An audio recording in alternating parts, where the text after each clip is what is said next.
كل سنة وانتم طيبين، وعيد مبارك عليكم وعلى أسركم كلها.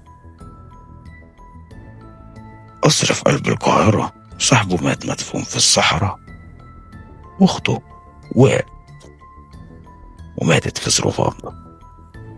السبب لعنة بدأت أول ما البرج بدأ يلف عكس اتجاه الشمس. البرنس، البارون إمبان، والبيت الملعون.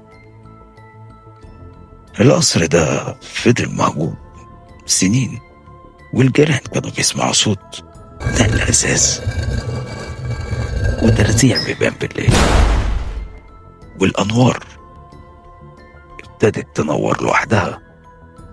لكن الصدمة الحقيقية كانت في التسعينات، لما مجموعة شباب دخلوا القصر وعملوا حفلات كبيرة جدا وضحوا بحيوانات في الغرفة المقفولة، والناس لقطوا خيالات بتتحرك على الحوائط.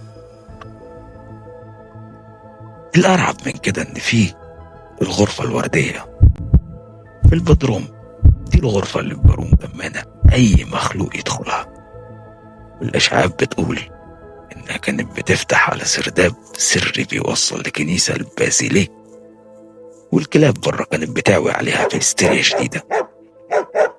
تفتكروا إيه اللي كان بيحصل جوه الأوضة دي؟ اكتبوا لي رأيكم في التعليقات والكومنتات، واعملوا فولو، واستنى قصة يوم الخميس عشان اللي جاي رعب جدا.